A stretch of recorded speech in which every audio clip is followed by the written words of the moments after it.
Sorry, who's this calling again? This is Monsieur Ethan. Ethan. Oh yeah.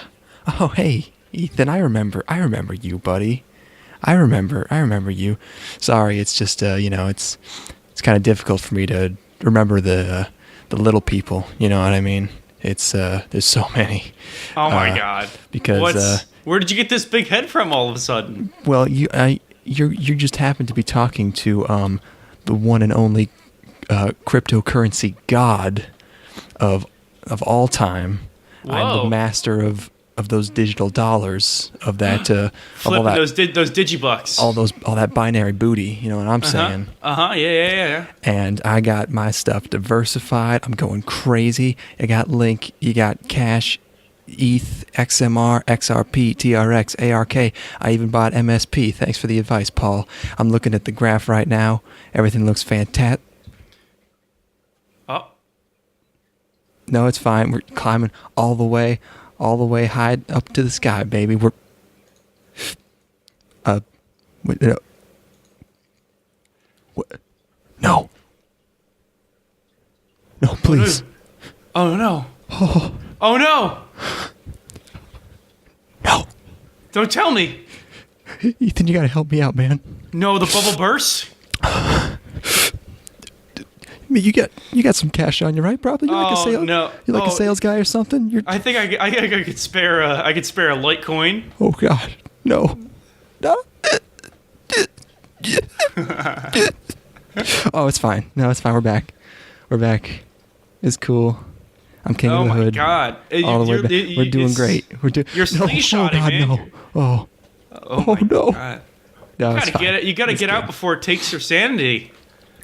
I'm all set. No, I got my stuff. Oh my God! Bitcoin day trading or cryptocurrency day trading is no one for the weak of faint of heart, man. That's a man's game. It's you got to deal with the heart palpitations, but if you have enough Xanax, it's worth it in monetary value. I've been told to invest in Ripple. I've been told not to invest in Ripple.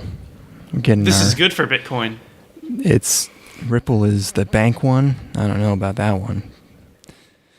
All joking aside, I have made an extra $500 this week. Holy shit! Should I start investing in crypto? You gotta wait for a dip.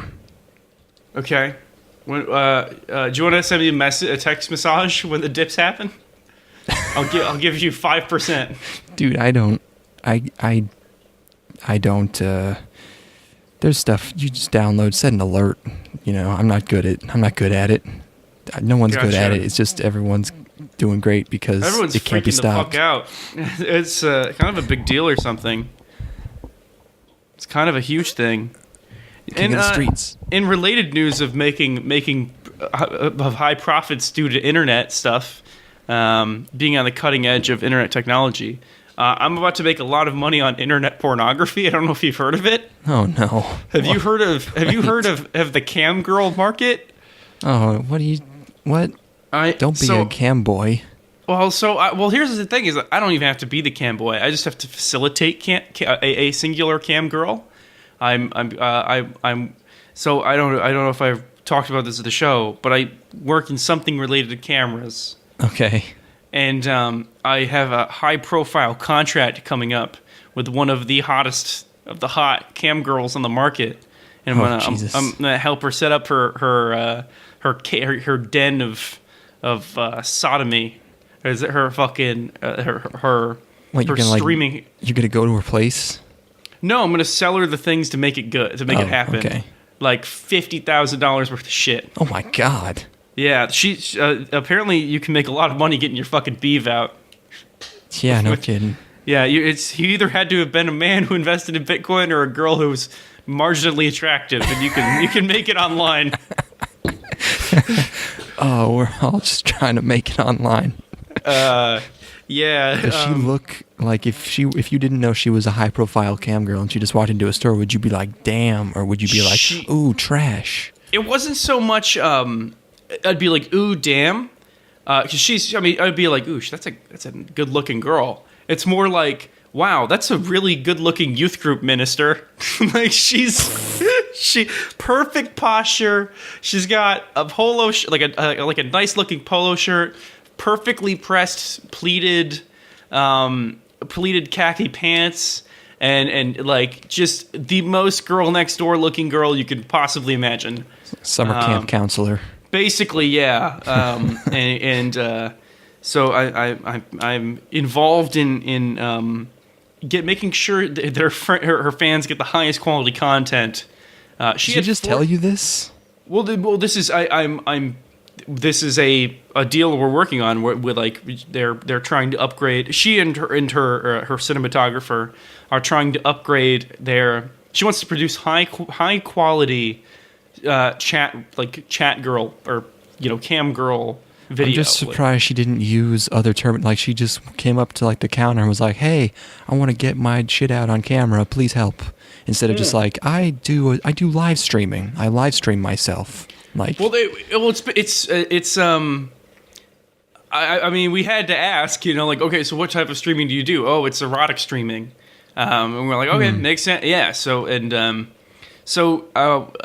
Well, I didn't realize this until now, but you need a different ISO to get those folds or something. She's looking for. They're looking for something with good low light performance because they want to have. Naturally. They can't have hot studio lights because that's for out because it's an 8-hour stream. Yeah, exactly. 8 hours. So, well, she's not like a full on beef slapper. She's more of like a. She slowly takes articles of clothing off and never goes all the way. It's not 8 hours of just fucking jamming it in. It's like it's a tasteful 8-hour sensual sesh. But so bunch of fucking suburban dads in the chat. Like what? That's basically it. But or like 12-year-old boys who don't know you can actually get the harder stuff. Stealing those credit cards. I'm sure there's a lot of daughter fetishism going on, or like neighbor girl fetishism, but like, okay. So I didn't realize this last time because they had purported that they were quite successful, like they had been doing quite well. She had 40,000 simultaneous viewers on Christmas Day, which is fucking batshit. Oh god! End it all. So yeah. Needless to say, they have a lot. They're trying. They want to increase their production value to compete with, because like the way they put it is like, well, we have to compete with girls who get naked on camera and make out with other girls. We have a single girl who don't get her shit out. So we have to compete by having the highest end video stuff. So they want 4K streaming, and they want multiple camera angles. What does she have her own website? Like where? Like what? I'm not going to name the website because it'll kind of, there are enough context clues to don't be able need it. But it's like one of the higher, like the more popular streaming sites that supports 4K, and weird. Yeah, and so they're basically going to have like a full studio switcher setup and multiple sets that they're building for her, and the idea is that they're going to then expand and have other girls that they hire, and then she'll move into a managerial role. It's fucking crazy, but yeah, it's going to be quite lucrative.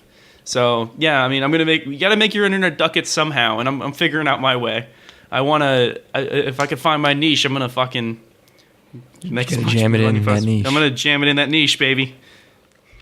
You want to jam into some anime? Fuck yeah. We were starting off with a showstopper, I guess. Oh, I didn't realize we ended the last episode on such a cliffhanger, but we gotta talk about everyone's brand new favorite pop team epic. Yes. Pop Tepi Piku. Yes. Pop. Honk honk. That's different. Chen is from a different manga by the same author. Yeah, it looks like Hong Kong. It looks like Chen. Yeah. The description is a surreal 4-panel manga centers around two 14-year-old girls. That's true. That's bang on, man. Perfect. Manga by Bukubu Okawa, who's known for Chen and a whole lot of reaction images. Like the girl going, I get it, and then there's an arrow pointing to her, and it says, doesn't get it. Doesn't get it. That's a great one. So that good. Is a good one. So good. There are a lot of really great images from the show, or from the manga, rather. Right. Yeah. It's by the animation studios Kamikaze Doga, who the only other credit I could find for them was they're doing Ninja Batman. What? Have you seen the trailer for Ninja Batman? No. Oh, man. It looks silly. Ninja Batman. Is it worth watching at all? Is it even out yet? I got a trailer. Should I watch the trailer? You skim through it, That's a samurai. First of all, I take onus with the term ninja. He's a samurai. He has a samurai sword. Clearly. Oh, is this CG? I guess it is. Yeah. Yeah, that's definitely a samurai. Huh. Yeah, that's full blown. It's not even. This looks stupid. It's embarrassing. Yeah, really stupid. This looks fucking dumb. Oh yeah, well, it's by the Afro Samurai guy. So. Oh, this is fucking bullshit. The fucking Jesus Christ. Fuck no. Fuck no. I don't even know why he's Batman. Exactly. I'm not a Batman fan. I am a Batman fan, but like he's not in the Dark Knight. He's not in the fucking. He's just out in broad daylight in his fucking Batman samurai outfit, not a ninja outfit. And there's very little actual Batmaning happening. It's mostly just using imagery from the Batman comics to shove garbage down fans' throats. Well, make for good memes. They got to make back those Batman v Superman bucks that they lost. They got the oh yeah, DC Cinematic Universe not doing so hot. So Ninja Batman needs to sell 200 million copies. On the name alone, it'll 4K sell at least Blu-ray 4 million. So, anyways, that's not important. We got to get back to the Pop Team Epic.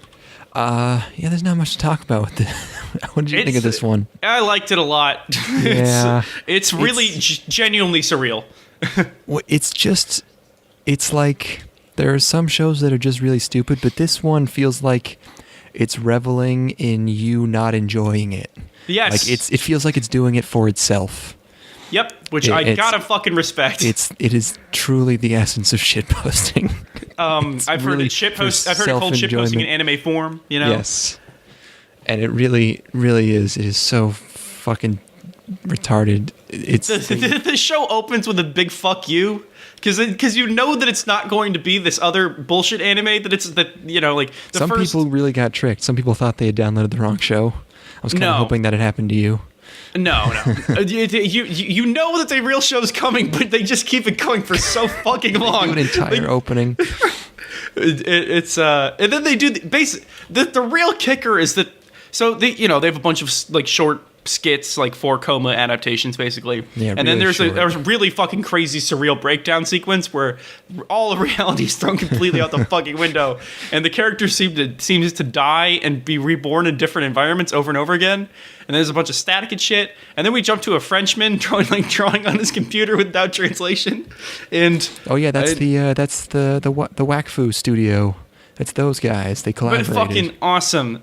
So great. And the microphone has the one of the characters on it is like a dead cat or a whatever. But the kicker is that you go through the entire show and you're like, the show's only halfway over, and then the entire second half of the show is the exact same skits, but with women voicing the characters instead of men. The characters are voiced by men in the first half, and then they're voiced by women in the second half. But only one of them is actually voiced by a woman. The other one is voiced by a guy doing a girl voice. It's fucking great. I don't even. Yeah, it's. Like, I was like, I'm not gonna watch it all again, and then I fucking did. I just did. It's like. It's like they couldn't decide, but they probably just like wanted to save money, and also it's just a shitpost, so why not? So I think the author at some point said he wanted them to be voiced by dudes because it's funnier, and I think it kind of is because it just makes less sense. But yeah, they just do it. They just do it again. I thought the ED was going to be fake, and then they were just going to keep going. But then and that was it. Nope, that was it. It's actually really good ED. I like it.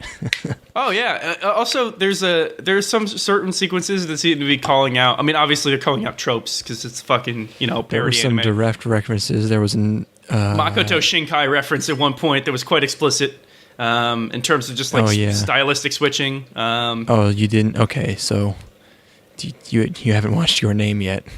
I've not. Okay. Is that an explicit Your Name reference? Just don't think about it. I already got the gist of Your Name. Oh, bummer. I read it. Yeah. But there's a Chrono Trigger one. Yep. There's references. Yeah, and then I love the crazy pixelated breakdowns they do because they're so much further than most other things will go. Like other shows will have color bars or TV static. This goes for full on digital destruction. Yeah, they had a warning at the top of the screen, which seems like it might have been an actually mandated warning that said this program has some distortion. It is on purpose. They had to let people know.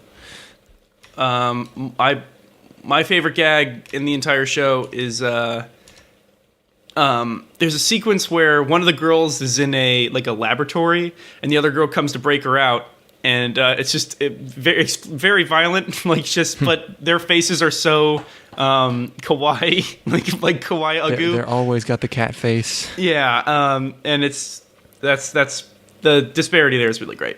I fucking really enjoyed this first episode. Yeah, this shit's retarded. It's the best retarded. Yeah, I wonder if they're just gonna keep doing weird ass stuff, or if they're gonna just repeat gimmicks, or if it seems way more clever. Fucking nuts.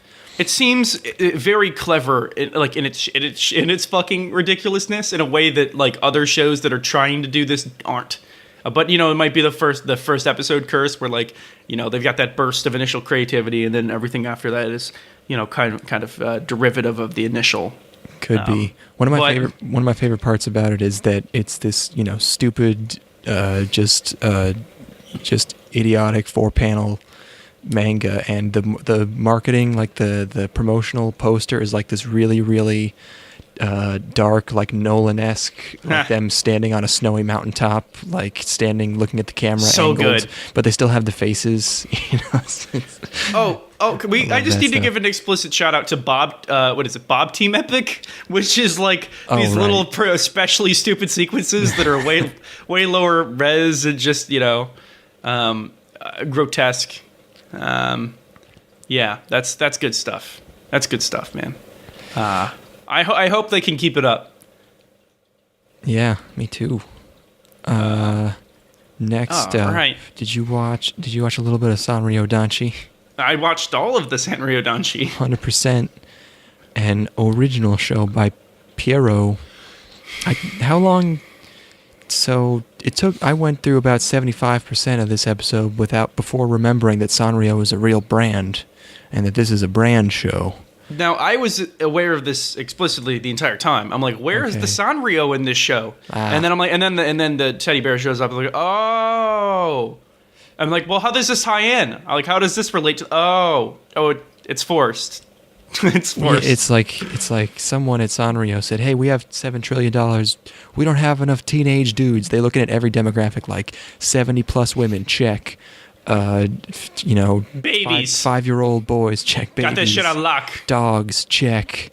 We need the teenage boy demographic. Just like the bar on the bar graph, the teenage boy bar is just a tiny little bit. Just make a TV show. Just we need the brony demographic. They got these over in America. They have the brony desu. Can you get Sony's? Yeah, get some Sanrionis. Come get your Sanrionis here. Oh, $2 Sanrionis. Oh my god!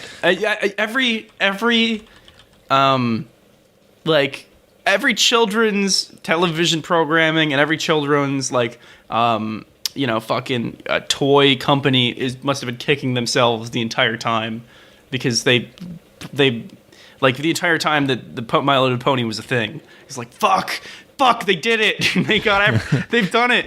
They found a way to expand outside of this one niche children demographic. They've got man children, and now this is aiming for man children. But I don't think it is actually. I don't know. See, I don't know who this is for. Because I forgot the name Sanrio, and then I'm watching it, and there's like a dog, and it has a butthole, and you poke the butthole, and I'm like, that's ridiculous. That not thinking like this is a real thing that could exist, and I'm like, and then at the end I was like, oh right, Sanrio's an actual brand, and that means, and then I confirmed, yeah, there's a dog mascot called Pamu with a real butthole, and you can just I think I saved it. Wait, hold on. Butt devastation Purin, I believe this translation. What? But anal ravaged Purin. Look, he's right there. He's just a big old. There's two ladies next to him. Poke that butt. They love that butt. Poke that butt. I don't know why you're supposed to poke the butt. They love that fucking chocolate starfish. Ugh. Put chocolate starfish in the Japanese ladies. It's my favorite fucking biscuit album. But this is a show about a bunch of boys who first they're in a play, and then there's a flashback, and then there's one of them helps a little girl, and she has a Purin with a butthole, and then he gets a flashback to his childhood where he got bullied for liking Purin, and now he's a secret Purin fan, and then his grandma died, and he feels bad about it, and then he finds a guy. I'd feel bad about it too. It's sure. He basically killed her with his unkindness, but now he finds a guy who's super hot, and the girls like him, and he likes Sanrio. He's got a keychain, and they neg him a little bit for it, but he don't care. He owns it, and that's the start of their Sanrio adventure. And when the main character realizes he's a teenager and no one cares anymore, so he won't be called a fag for liking Hello Kitty, he fucking like transcends and like dissolves into light and floats into the sky. It's pretty cool. I mean, yeah, he finally has a color to his life, I believe is or whatever the fuck. His youth is finally colored, and I'm like, oh no, watch out! Christ. The guy who wrote this show or is directing this show was a co-writer on the video game Shadow of the Colossus. That's a fun little factoid for you. There you go. I can see the influence. Yeah, for sure. But you got icons. You've got. You're saying he was the right. Who? How did you write Shadow of the Colossus? Then you kill the monster. Then you run around for a bit and you kill another monster. Yeah, like what do you? I don't know how you write a game. There's 16 of them, and then you turn into the monster, and then you're a baby. That must have taken 12 minutes. Yeah. No it's offense. about the That's same a good level of game. writing that's in this show. What'd you say? It's about the same level of writing going on in this show. There's a bunch of boys and you like Sanrio. And one of them fucking killed his grandma. Yeah. And the other ones are sexy. He's gonna learn how to be sexy because he likes Sanrio. And they're gonna be in a play. I like the blonde one. He's nice. How do you feel about how they chose the Sanrio characters to go along with them? Do you think it's kind of arbitrary? It seems kind of arbitrary to me. I don't they didn't choose them like in the show like actively. It's just the characters are aligned with a particular Sanrio character. Oh, you think so? You can spot this? Well, I think it's explicitly stated. Blonde boy's got he's got Hello Kitty. The cute boy with the barrettes in his hair. He's got the little baby Hello Kitty rabbit thing. And then our main character's got Purin. That's with true. Butthole. Yeah, they gotta be diversified. Yep. Get all those brands. Yep. Yeah, that's not very good. It's not a very good show. I don't see what the appeal of this is of this at all. Is this for girls? It seems like it's more for girls. Like it seems like just like a Fujo bait show. Like it doesn't. Yeah, it's a bunch of cute boys, so probably, and it's just like, oh, they're boys, but they like cute things. It's worth a shot. I'm not gonna hedge my bets on this one. I don't think this one's gonna do great. Well, I can't wait to be proven wrong. Sanrio's got that appeal. So Sanrio boys take over the fucking world. My two favorite things in one place. Boys and buttholes. Yep. Speaking of buttholes, citrus. Oh yeah. Like a citrus, like a navel, which is like a belly button, which kind of looks like a butthole. right? I don't know what your belly button looks like, but you should get that checked out. It's not great. It's not doing great. Yeah, no, it seems like a really bad problem. Or is there pus? Really great butthole. I don't know. True. As long as it's an innie. I don't want an outie butthole. That sounds like a prolapse to me, cuz. That is exactly what that is. There's not even any ambiguity there. A textbook fucking... that's a textbook prolapse. Yep, that's a textbook prolapse you got there, son. Oh, okay. On the We'll scene, go home yeah. then. Just wanted to make sure. So what do I do? Oh, fucking who knows? I've only seen those as in gore threads on the internet. I got a pencil here. I can try to shove that sucker back in. I just sharpened it though. I don't know if that's going to be a great idea. I don't. Fuck it. My life's already ruined. My asshole's prolapsed. Yeah, that's a good point. You got insurance? I can just do this off the books if you want. You know. We got to go to the back alley, but I basically would just give up on life if my asshole prolapsed. I've definitely had some experiences where I was worried. yeah. Well, we've all been there. But it always somehow pulled through. No pun intended. It did pull through, to be exact. Hey. This is a manga.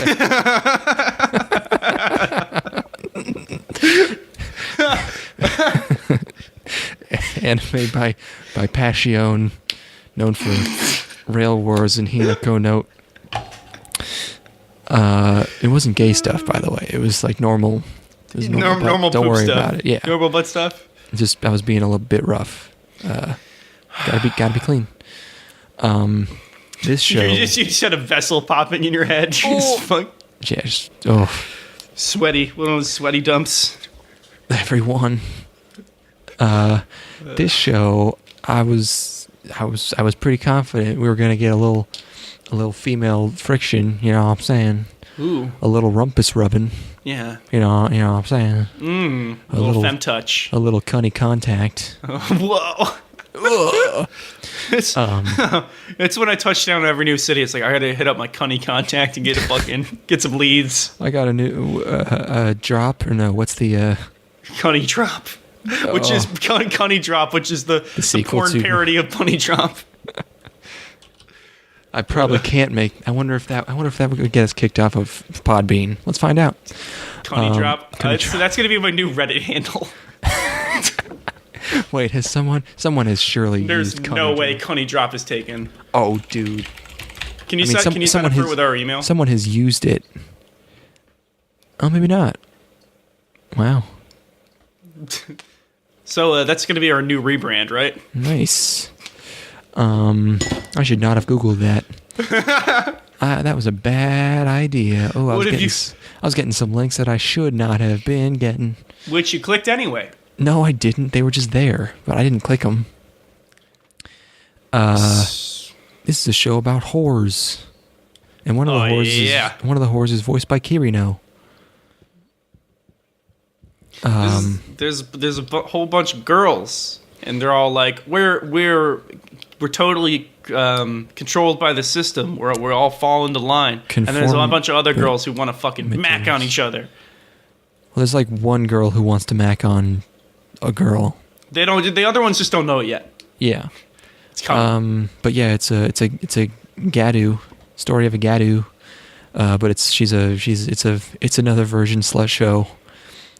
She has no experience, but she dresses like a sloot, and she goes to an uptight girls' school, and she gets into a bit of a spat, bit of a battle for dominance with the super strict class prez, and then it turns out they're stepsisters now. Whoa! And also the other one's gay or not. She's just weird, and she makes out with the teacher, and then she makes out with her.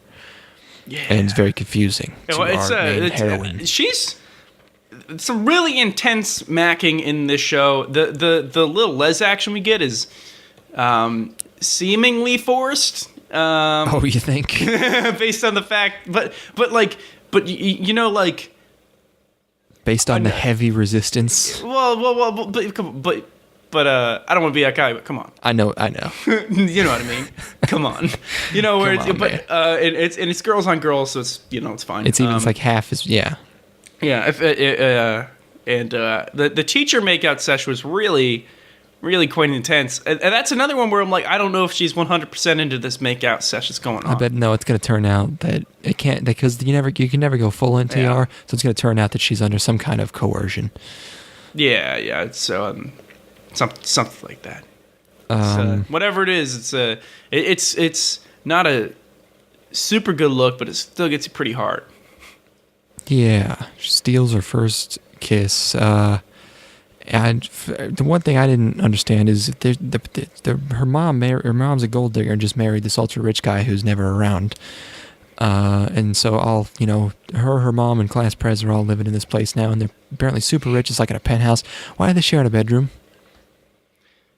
Because they got to become more sisterly. They're making up for lost sister time from their youth. You know, because you're supposed to when you're little girls, you share a bedroom, and now they got to.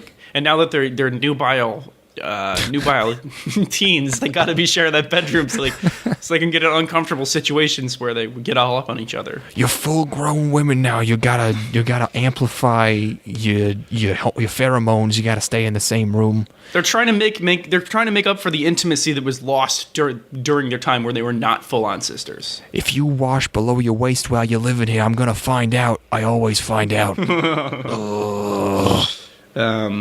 I don't really get what's going on. I don't understand how. So did the mother already meet class pres? Have they met before? Because it would be fucking impossible. But they have, right? Yeah. But doesn't she introduce herself to the mom? She just kind of introduces herself like into the void, doesn't she? Or she's like, it's like a formal, like, she's going to be staying there, so it's probably you can introduce yourself like a second time. I thought there was an implication. Again, you don't seem to have. I think there was an. I was getting the idea that she might not have met the stepdaughter before, because she's never really. The dad's never really around. Like they don't see each other at all, and she's been kind of living on her own. In that case, it's just weird that it wasn't like if they had met, then it was a weird introduction, and if they hadn't met, it was also a weird introduction. She just shows up and she's like, "Hey, I live here now." She's got a fucked up life going on. Something weird's happening, yeah. Yeah, she don't got no father figures in her life. And she's like 16 and she's engaged. Yeah, everything about her situation's pretty bad, which makes her weird coerced makeout sesh, if not more understandable, you can at least figure out like, oh, she's fucked up, so she's gonna do fucked up things. It's like Is it innate or was it her upbringing that made her this fucked up sex monster? Who can say? Yeah. Anyways, this show's got lesbian makeouts in it and in the opening sequence. I don't think any of the school stuff is remotely compelling. I'm mostly here for the lesbian macking. Yeah, that's basically just sign me up for. I'll take just the lesbians, please. Thank you. Yeah, the drama seems really bad. If there is any, I mean, are they going to keep going with like the first episode was just like all her uniform just argument, and I don't need that. I don't need her like more resisting the school's dress code or any of that garbage. There's a fuckload of backstory in this episode. Like, there's just so many things that keep getting tacked on. Like, where there's a lot of exposition happening. And the exposition to girl macking ratio is way off. I need way more girl macking. But also, there's like literally only exposition and then the makeout scenes, which are in some ways exposition in their own right. I know it's a first episode, but you could at least have like scenes that aren't just explaining the rules of the school or the relationships of characters. Sure. So, hopefully more development in latter episodes. Yeah, and also macking. Oh, yes. More importantly, macking, please. Yes. There's never enough. Even Sakura Trick didn't really have enough. Yep. Yeah, I don't know. It's okay. It looks decent. It's not bad. I'm just not that into it. Yeah. Would you say it got a delayed beginning? Mm-hmm. I would say that it took its time premiering. What? It aired on schedule. Fuck. You already took the obvious one. Yeah. Like, it would literally stole it from me. I'm sorry. Anyways, let's fucking get this next show. Slow start. Another manga. A1. A1's last manga effort was Blend S, so I have high expectations from you guys. And what did you think of like the first 5 minutes of this show? You're gonna have to recap me. I watched this last night. The fact that it looks amazing and it has way more animation than like your average action show. There's so many goddamn frames, it's ridiculous. It's actually absurd. I thought it was kind of a given. And you know what's good is the titty game is on point. Oh, like there's so many boing noises. The boinging is like just spectacular. It's very pleasant. And they really got the gravity down, which is a huge part of of the titty game. If you're gonna do them big, do them right. The fucking characters are so blobby. The skirts are fluttering and there's sparkles. Oh my god. Oh yeah, really, so really, really, really pleasant OP too. By the way, this is just like really sets the tone. And there's everybody's got flowers in their eyes, like they got flower, reflections or not flower highlights in their eyes. It's great. It's great. Why is moe garbage the only thing anime can do right?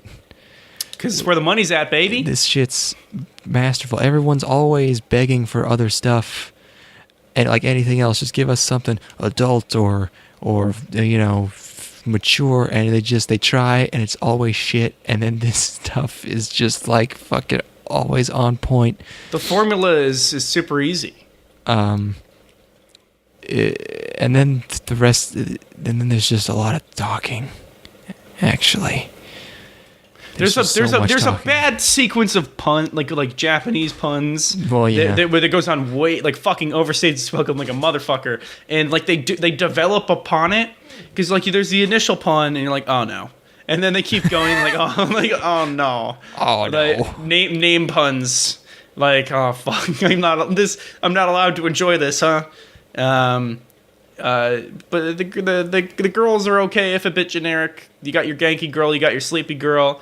You got your outgoing girl, and you got your main girl who's shy. Oh yeah, there's a girl. There's a girl, and then there's like a lolly, and they're best friends, and they're reuniting it. Yeah, it's nice, but then most of this episode is just them talking, and it's a little boring. I like the Genki girl. I also like the gag where they all give her the same present, and then she goes home and receives the same.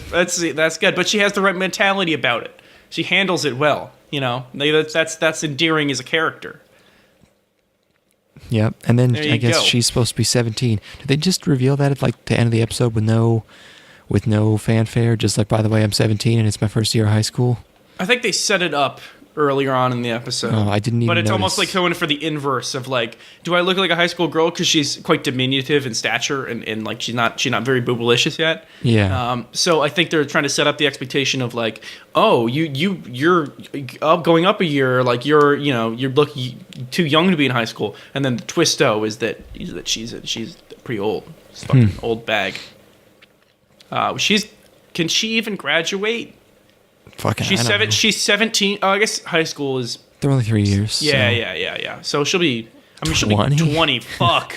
What the fuck? That is a slow ass start. God damn. That's like that's too slow. Yep. You're too slow. Yeah. They're going to be great. They're going to be great friends.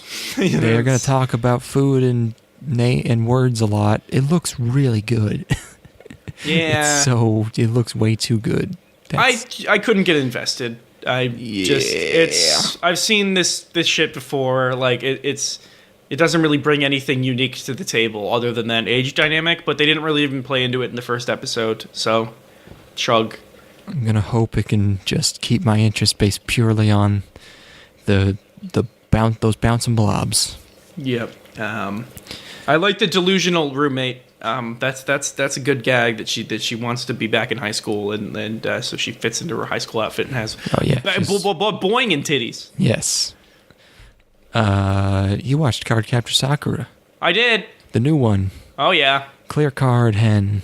yes. card arc story. Yes, that's the exact, very apt name. So they have a recap at the beginning of the episode, which is explaining... recapping 75 episodes. Yes, 100%. And it looks bitchin'. I don't know if you've ever seen anything from Cardcaptor Sakura. Oh, yeah. It looks like the fucking shit. Yeah, for anyone who hasn't fucking keyed in, Cardcaptor Sakura is probably the fucking greatest thing ever, and I missed out. I was born in the wrong decade.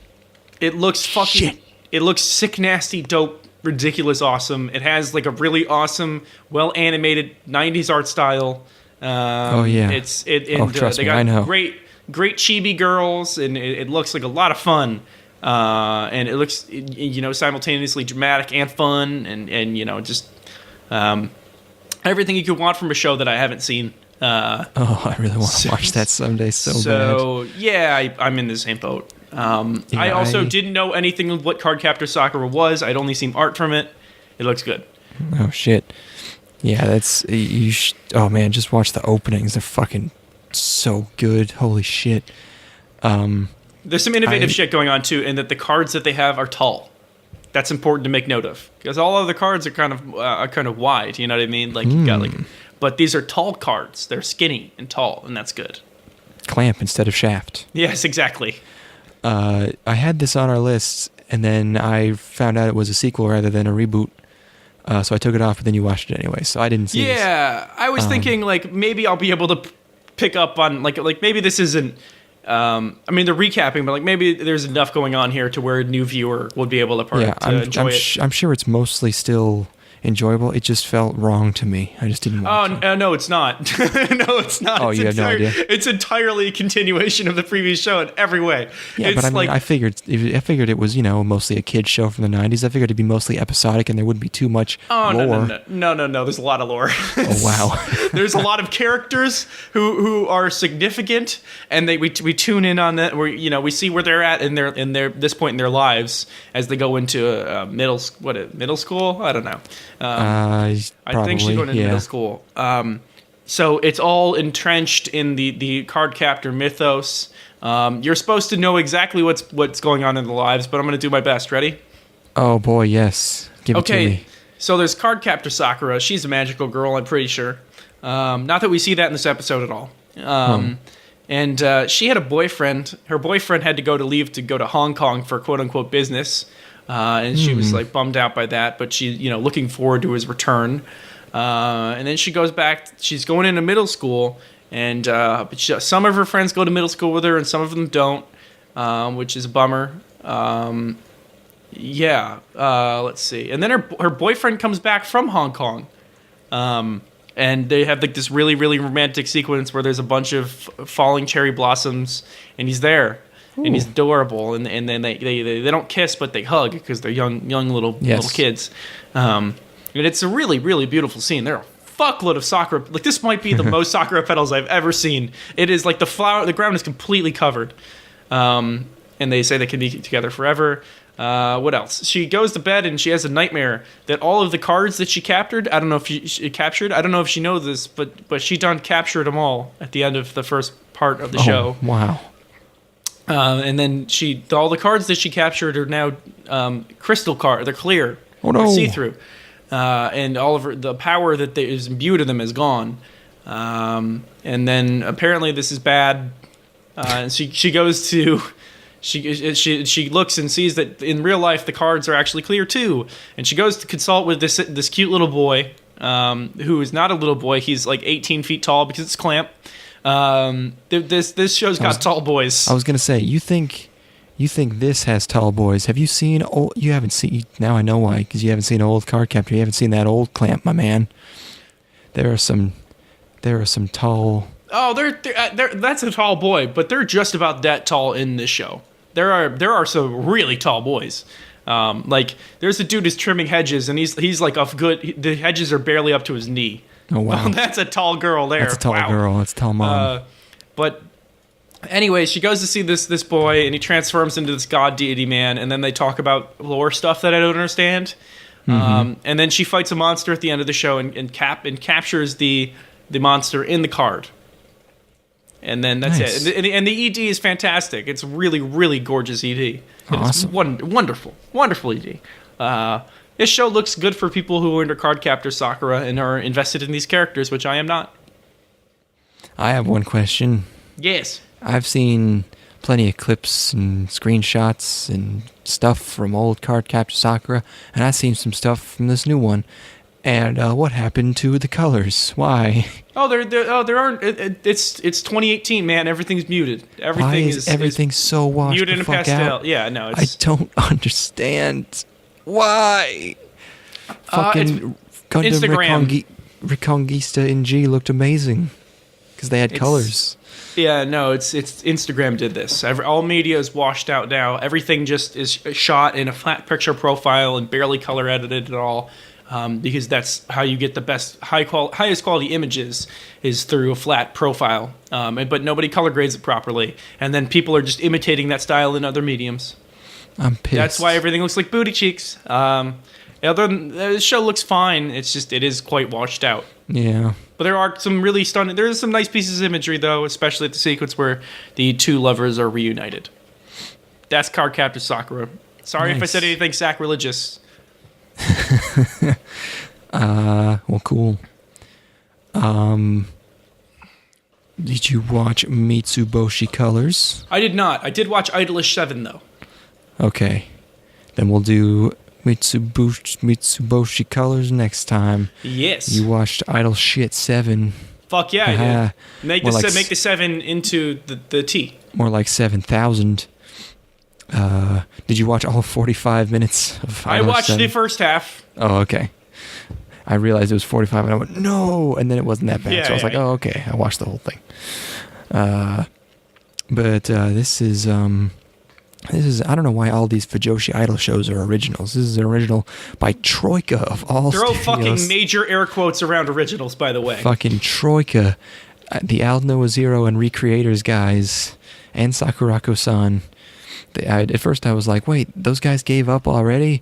And then I was like, oh wait, I shouldn't say already. It's been like 5 years and 3 mediocre shows. I guess it's time to sell out. It's time for boy bands. Cash in, baby. Yep, make that money. Make the internet bucks. And it's not... I've seen much more generic, low-budget garbage male idol shows than this. This could have been a lot worse. At least it looks okay. It looks okay.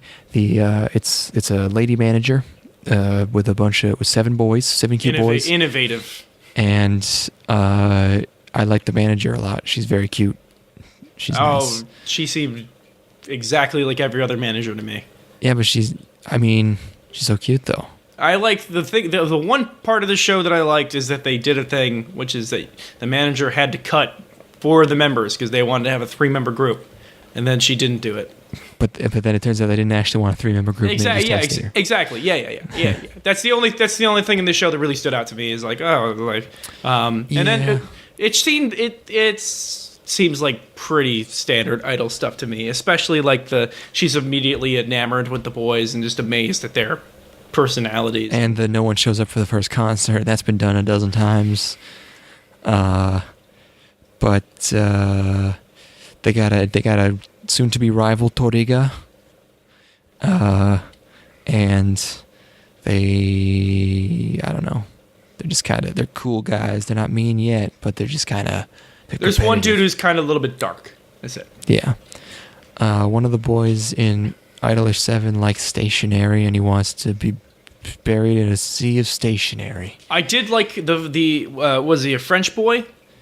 I think he's supposed to be French because he says Mademoiselle, but I don't know, all non-Japanese accents sound like an American accent to me. I don't know if that's just because that's how they do it, but I don't know. They don't know any better. I have to pee really fucking bad. Holy shit. We're almost done. It's our last show. I know. I'm on the edge. I had a lot of mason jars of water today. Oh, yep. That'll do it. Fuck. It's one of the detriments moving to the city. You're forced to drink out of mason jars, which means that they come with that territory. 32 ounces. It's so much. You open your cabinets and there's nothing but mason jars for miles. Fuck! I have to pee so bad. Oh, just go. All right. Well, there's so much left to talk about at IDOLiSH 7. So. All right. Wait. Actually, hold on. Oh. Okay. Okay, well, Give you me go. give me 10 seconds. No. You can take your time actually, because I have to kill these two beetles running around trying to fuck each other in my room. So get those beetles. Stop their seed. We'll just have a couple minutes of silence here. Did you get them big bad beetles, boy? Oh shit, he's still getting them. Oh my god, I get to talk by myself. What else? Been watching movies. A lot of movies. I watched the Robert Altman film, The Long Goodbye. That's a great movie. That's an archetype of, for a protagonist that's not stolen nearly enough. Like, they should steal it for anime. Just kind of a soft-spoken, snarky dude, but like he's ultimately good natured. Oh wait, shit. Fuck. Well, I guess I also watched 8.5. That's a surrealist film. That's a goodie. I wasn't as enamored with it as most people are. I thought it was quite good, but it's not. It's a little bit too fantastical for me. I like my stuff kind of more grounded. But that probably makes me a Philistine or something. Fucking whatever. What else have I seen? I watched Dangerous Liaisons. I don't know if I've talked about that on the podcast. That's a goodie.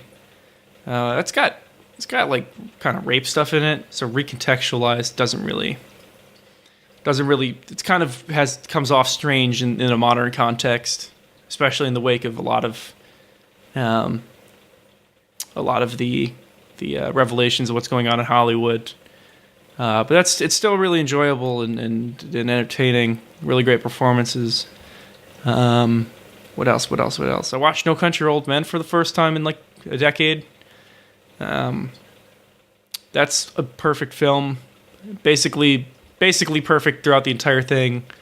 I mean, a little bit diminished because I know what happens, but it's still, the tension is high and really fantastic character work. I don't remember the actress, but the main character's wife is fantastic. She's wonderful in the film. Just a really fantastic bit of character work. Hello. What?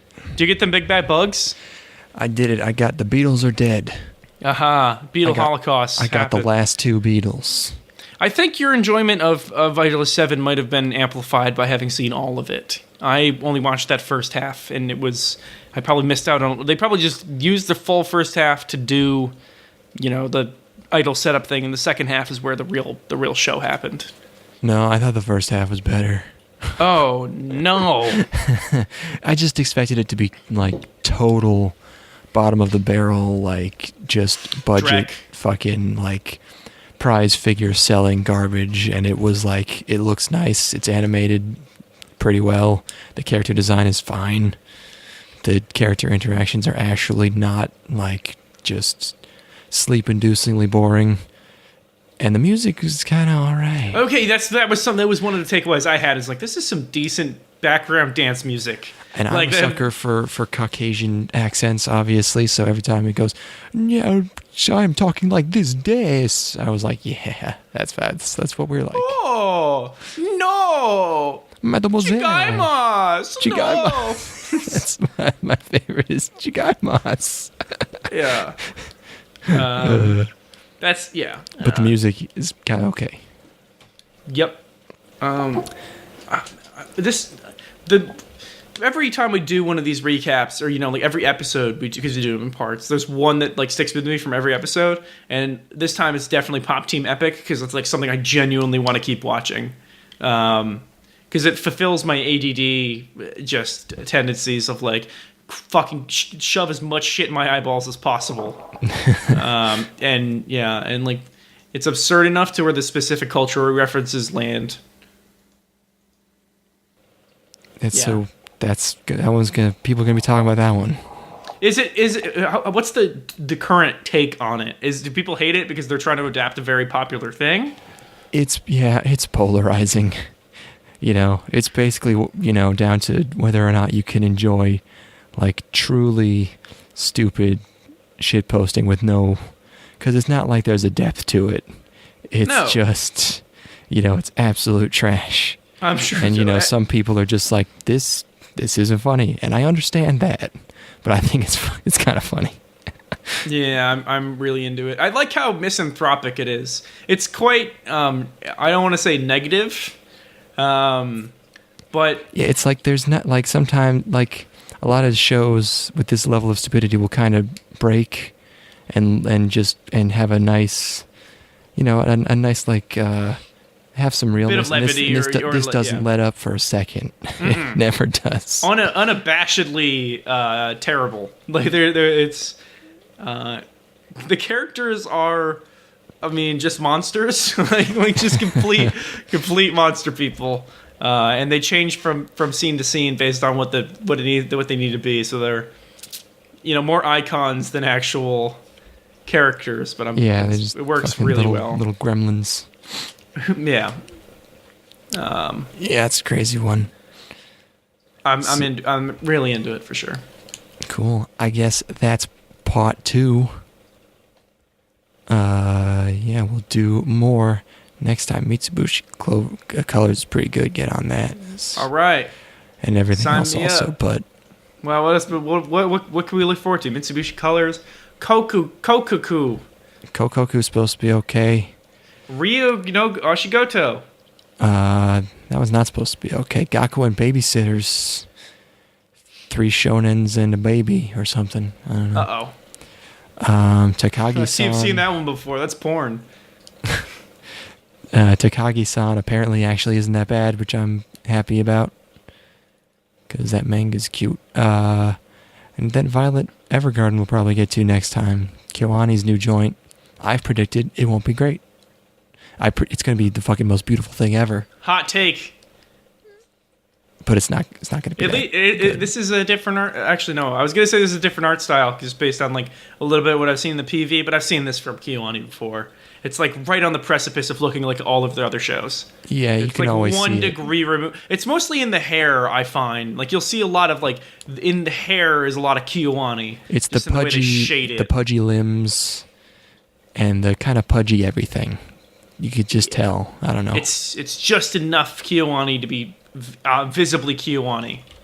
Yep. They can't hide it, which is fine. We'll see. The only way they could hide it is by making it look worse. So much lighting. Yeah. We will see in the next installment. Catch you next time on this show. By Mothership. I don't know. I think I have a cut on my lip or something. Is it dry down there? No. It's moist as can be.